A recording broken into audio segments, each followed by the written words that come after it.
Hello, my name is Carrie Reeves and I want to share with you today a recipe for honey wheat flatbread. This is a recipe that I acquired many years ago from a lady in a former church who taught this to her Sunday school class. I'd completely forgotten about the recipe, and then when we started doing communion at home, I remembered it and dug it out of my recipe box, and my daughter and I started making it for us to celebrate communion together. So I thought it would be something good to share with you today. I hope that during this holiday season, as you're baking, that you might take the time and put together this simple recipe and enjoy it for communion with your family this Christmas Eve. The first step is to sift together your dry ingredients. 3 tablespoons of cooking oil that I will add in. I have 1/3 of a cup of honey. And this makes it so yummy.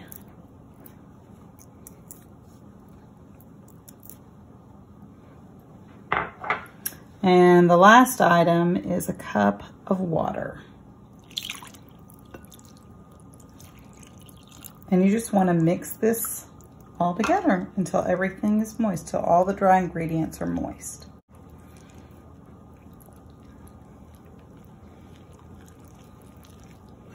There's no fancy equipment needed. After everything gets moist and looks like it's very well incorporated, then you will just knead it for just a few minutes until the dough is smooth. And then I'm gonna turn this dough out onto the floured surface there and get all of it. When you make this yourself, you'll smell the honey and the wheat. It smells so yummy. If you don't like getting your hands dirty, this is not gonna be the activity for you. I know some people don't like to get sticky. And I've never had a real kneading lesson, so if you know how to knead dough better than I do, please send me a video on how to do that. I just want to make sure it's really good and mixed up, and the recipe says it should be smooth. So after you get the dough, that looks pretty smooth to me. After you get the dough all kneaded and mixed together well, you're going to roll it out. And it says you want it to be about 1/4 of an inch thick. So you're just going to roll the dough. And I do it just like I would a pie crust or cookie dough.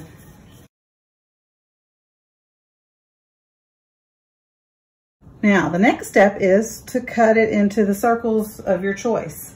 You could use a bowl if you want to, and you could just actually make circles.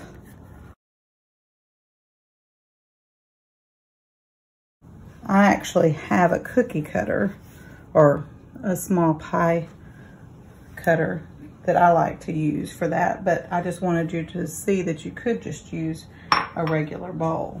You could just use a biscuit cutter, and a biscuit cutter will make more snack cake size just for individual sizes. We like to do both at our house sometimes. My favorite cutter to use is this one. It's about the same size as that bowl, but this is one I had from a Pampered Chef set. Just like when you're making sugar cookies, you'll just kind of re-knead your dough, roll it out again.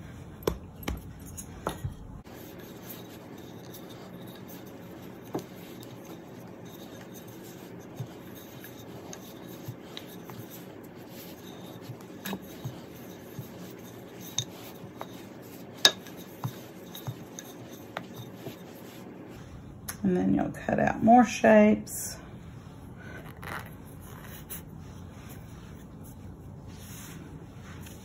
It's a very heavy dough.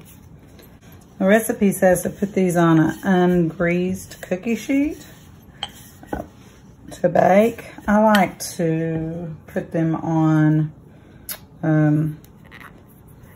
just an air bake cookie sheet. That's what I like.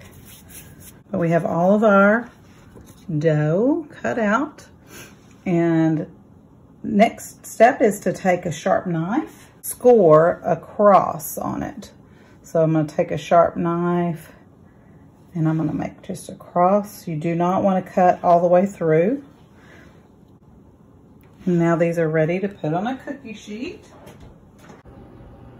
So after 12 minutes, this is what they look like. I'll take them out and let them cool just for a minute or two on the cookie sheet.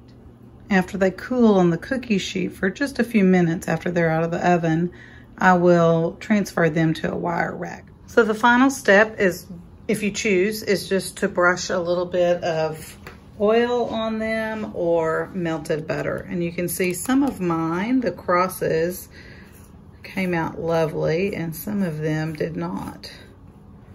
But these are just as delicious without a little bit of butter on them.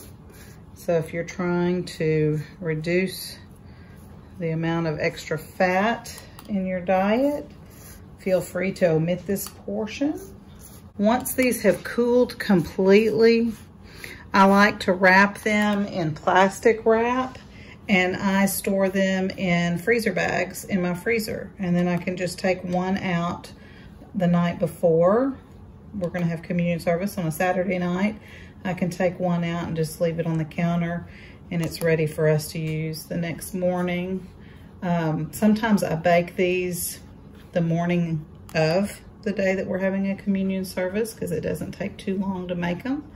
And they're lovely just to have warm, fresh. But that was a tablespoon of butter and I still have some left over. So it takes less than a tablespoon of butter if you want to add that part. Thank you for joining me today. I hope that you and your family will enjoy making the honey wheat flatbread as much as I do, and that you will enjoy having this at your next at-home communion service. Happy holidays.